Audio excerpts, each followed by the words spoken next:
दोस्तों नमस्कार। इस वक्त हम CKS hospital Jaipur Sikar road पे बैठे हैं और जहाँ पर आप देख सकते हैं एक बड़ी शख्सियत हमारे साथ है, प्रकाश जी चांदवानी। और इनके बारे में मैं इनको एक तो आपको बता दूं, वक्त बहुत कम रहता है तो इनकी लाइफ बहुत ज़्यादा बिजी है क्योंकि पेशेंट में रहते हैं पूरे दिन। तो बता दूं 3 से 3.5 लाख ऑपरेशन है जो डॉक्टर साहब ने अपने 20-25 साल के करियर में किए। डॉक्टर साहब सही है बात? बिल्कुल ठीक है। 25 साल के करियर में 3 से 3.5 लाख जो हार्ट के उन्होंने ऑपरेशन किए हैं। अब CKS हॉस्पिटल है, संभालते हैं डॉक्टर साहब। ज़्यादा बात मैं नहीं करूँगा, सीधा एक तो आपको बहुत बहुत जो मुबारक है कि हार्ट स्पेशलिस्ट हॉस्पिटल है और जब राजस्थान में और हिंदुस्तान में नाम आता है तो आपका नाम आता है। तो एक जो हमारे दर्शकों को एक जो दुविधा है कि कोरोना के बाद है, जो कोरोना के डोज लगी उसके बाद जो हार्ट के ऑपरेशन है, हार्ट के जो अटैक हैं वो ज़्यादा रहे, तो ये इसमें कितनी सच्चाई है? बिल्कुल सही बात है। कोरोना के बाद आजकल हमारे पास बहुत number of cases heart attack के बहुत ज़्यादा बढ़ गए हैं और नंबर ऑफ अटैक बढ़ने के साथ साथ दो इम्पॉर्टेंट चीज़ें हुई हैं। एक तो क्या है कि जो अटैक आ रहे हैं वो यंग लोगों को ज़्यादा आ रहे हैं। यंग लोगों में पर्टिकुलरली 30 साल, 25 साल, 28 साल, 35 साल के लोगों में बहुत ज़्यादा कॉमन हो रहा है। पहली बात तो ये। दूसरा, जो डिजीज़ है, जो पहले जो डिजीज़ मिलती थी वो काफ़ी डिफ्यूज़ मिलती थी, पर इन लोगों में डिजीज़ है ना बिल्कुल फोकल है, मतलब खाली एक ही जगह है। इसका मतलब वहाँ खाली क्लॉट ज़्यादा बन रहे हैं। अब सवाल ये उठता है ये ज़्यादा क्यों बन रहे हैं? तो हमें ऐसा लगता है कि कोविड के बाद या तो कोविड का वायरस है या किसी और चीज़ ने बॉडी के अंदर ऐसे चेंजेस किए हैं जिसकी वजह से बॉडी थक्का जल्दी बनाती है। और दूसरा, जो बॉडी के अंदर जो क्लॉट्स होते हैं, जो एक प्लाक होता है, प्लाक में नॉर्मली क्या होता है कि जब प्लाक रप्चर होता है तभी अटैक आता है।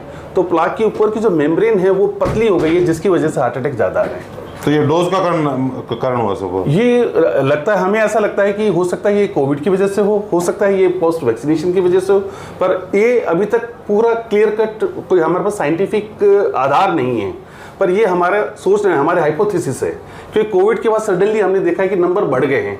तो और खाली हार्ट अटैक ही नहीं बढ़े हैं, 5 बड़ी बीमारियां जो हैं कोविड में ज़्यादा बड़ी हैं।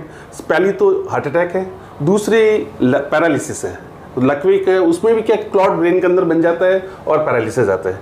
तीसरा, पैर की नसों में ब्लॉक, DVT बोलते हैं जिसको, वो बहुत कॉमन हो गया है। जैसे जब मैं MBBS या MD कर रहा था तो मैं साल में 2 पेशेंट देखता था, DM टाइम में साल में 10 पेशेंट देखता था। अब मैं महीने में 50 मरीज देखता हूँ, इतना ज़्यादा हो गया है। वो DVT जो पैर में क्लॉट बन गए वो पैर से निकल के हार्ट में चले जाते हैं और पेशेंट की ऑन द स्पॉट डेथ हो जाती है। तो ये तीसरा बहुत कॉमन है। और चौथी जो डिजीज़ है वो हिप जॉइंट का जो है वो नेक्रोसिस हो गया, एवैस्कुलर नेक्रोसिस। तो हिप जॉइंट बहुत यंग लोगों के खराब हो रहे हैं। और 5वीं है फैटी लिवर, जो मैंने इसमें अपने पोस्ट कोविड, ये 5 चीज़ें बहुत कॉमन ज़्यादा हो गई है जो हमारे टाइम में इतनी ज़्यादा नहीं थी, अब कोविड के बाद बहुत ज़्यादा कॉमनली दिख रही है। तो सर इसके क्या उपाय हो सकते हैं? इसके उपाय, सबसे इंपॉर्टेंट चीज़ है कि एक तो जो हार्ट अटैक या ब्रेन अटैक जो क्लॉट बनते हैं, तो उसमें सबसे इंपॉर्टेंट चीज़ है, अगर आपको कोई रिस्क फैक्टर है, डायबिटीज़ है, ब्लड प्रेशर है, तो उसको अच्छे से कंट्रोल करें। अगर आप स्मोक करते हैं तो स्मोकिंग बिल्कुल बंद कर दें। अगर आप एक्सरसाइज बिल्कुल नहीं करते हैं तो मॉडरेट एक्सरसाइज करें बहुत, और अगर ज़्यादा एक्सरसाइज करते हैं तो वो ना करें।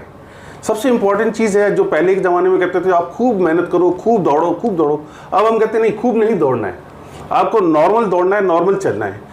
अभी आपने सुना होगा कई डॉक्टर्स हमारे जो है टेबल टेनिस खेलते हुए, लॉन टेनिस खेलते हुए, बैडमिंटन खेलते हुए एक्सपायर हो गए। जिम में भी हो रहा है। जिम में भी हो रहा है। तो ज़्यादा ओवर एक्सरसाइज जो कर रहे हैं उसमें डेथ रेट ज़्यादा हो रही है।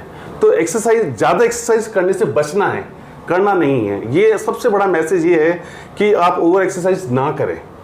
और अगर आपके कोई रिस्क फैक्टर है तो उसको बिल्कुल उसका ध्यान रखें। स्मोकिंग करते तो स्मोकिंग ना करें और खान पीने का ध्यान रखें। तो होली और रमजान आदि क्या संदेश देना चाहेंगे? होली और रमज़ान मेरे दोनों भाइयों को बहुत बहुत बधाइयाँ। होली पे मैं चाहूँगा कि बेसिकली हमारे जो भाई हैं वो रंग की होली ना खेल के रहेगा। रमज़ान में मेरे भाइयों से कहना है कि रमज़ान में रोज़े वो ज़रूर रखें, पर अपनी दवाओं का भी नियमित सेवन करें, उसका ज़रूर ध्यान रखें। दवाइयाँ आप 2 पार्ट में डिवाइड कर लीजिए, आधी 2 गोलियाँ सुबह ले लीजिए, आधी रात को ले लीजिए। दवाइयाँ बंद ना करें और रोज़े ज़रूर रखें। तो प्रकाश जी चांदवानी हमारे साथ है, CKS हॉस्पिटल जयपुर है। और जो कोविड की जो बात है वो बहुत महत्वपूर्ण बात है। AK24 आपका खबर, बहुत बहुत धन्यवाद सर, बहुत